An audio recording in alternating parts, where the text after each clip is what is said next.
Hi, I'm Dr. Jan Jaffer, and this is GotTeeth, a patient-centric monthly podcast featuring local health experts. Hi everyone, so today we're going to be talking with Barrett Donovan, who is one of the strength and conditioning coaches at TREC Fit Lab and also a nutrition coach for us over at TREC Fit Lab.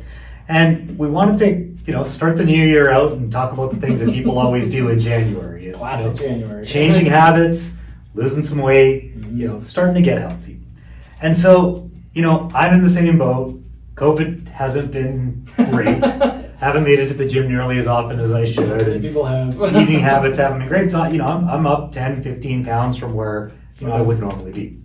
And so wanting to figure out how can I sustainably get healthier? And how can I actually make changes to my life? And so really, when we're starting with this, how important is eating in overall well-being?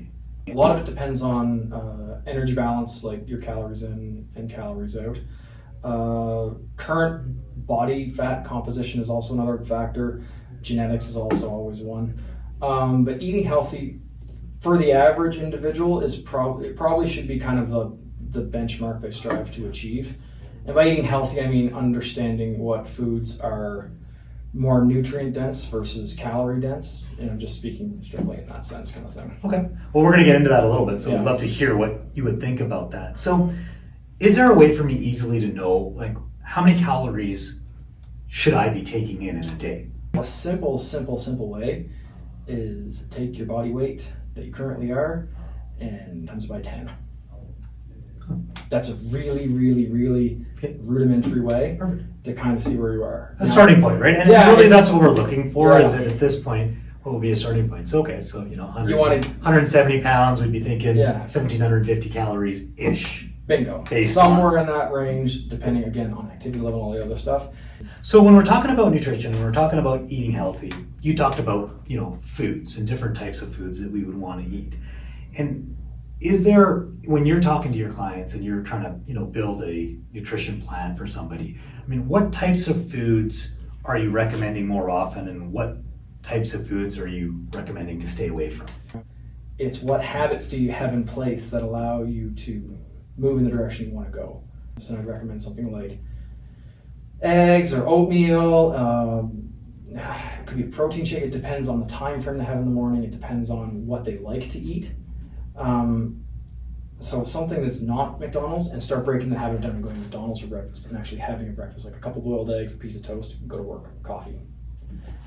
Start there and then work on the rest of the habits we need to accomplish down the road as they get good at that habit.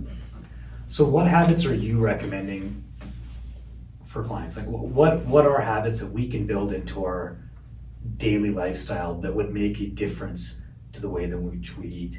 Usually I recommend, with most people, I've met very few people that have an adequate amount of protein. So I usually recommend trying to eat more protein.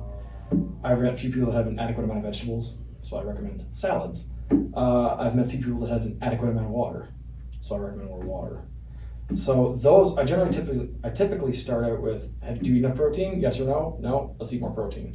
And how do you figure out, so what would be an easy way to figure out how much protein should somebody have? Again, a simple way to do it, about 0.8 grams per pound of body weight. So I am a 215 pound guy. Now, again, 0.8 for the individual. For an athletic individual, we're looking at 1 gram per pound. So I have about 1 gram of protein per pound of body weight a day. At 215 pounds, I eat 250 grams of protein.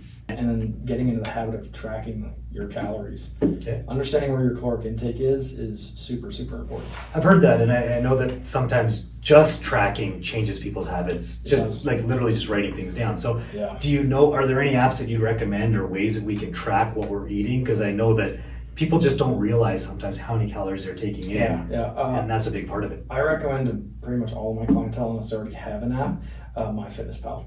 So tracking is something that I think people should just one of the easiest things to do. Yeah. You talked about water. Is there a magic number? Everybody's 8 glasses a day. Is that actually a good number? Or a simple, again, quick and dirty way to calculate it, about half your body weight in ounces.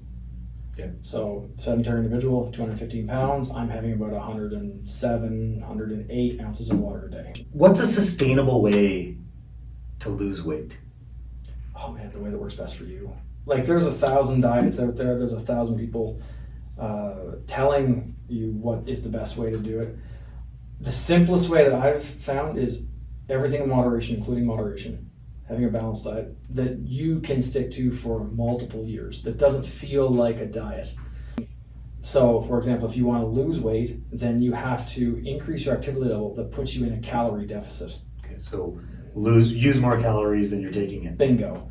Focus on your caloric intake first, then focus on the macronutrient breakdown of protein, carbohydrate, fat, and if you want to get into a little bit of fiber, and start figuring everything else up from there.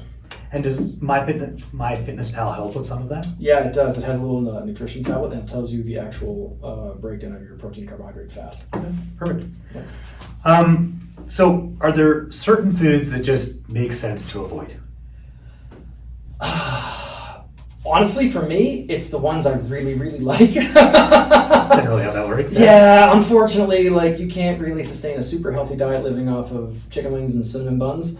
So, I mean, finding foods that you really enjoy eating that move the needle on the nutrition side versus the calorie side, if that makes sense. Mm-hmm. Yeah. So, but what would you avoid? So what are we trying to cut out of our diet that will make the biggest difference? I mean, I would go with the sweets, the heavy fatty foods, heavy saturated fatty foods like the fried foods, alcohol, pop, and just remove those alone. You'll probably make a big move in the health world on that. And if you could recommend 3, 4, 5 supplements that you would be taking, again, average individual doesn't take any supplements right now and thinking, hey, you know, what can I do? What's something healthy that I should be taking on a daily basis? Any recommendations? I like multi. I like omega-3. So those two for sure. Vitamin D, zinc, magnesium. Good. Maybe vitamin C now, depending on how much you like oranges and stuff. But those would probably be like a lot of the big movers right now for me. Perfect. Yeah. Awesome. Well, thanks for your time. Some great information, some stuff that hopefully people can use in getting themselves healthy to start the year off. Cool. I hope it helps. I mean, if anything else. Great. Thanks. That was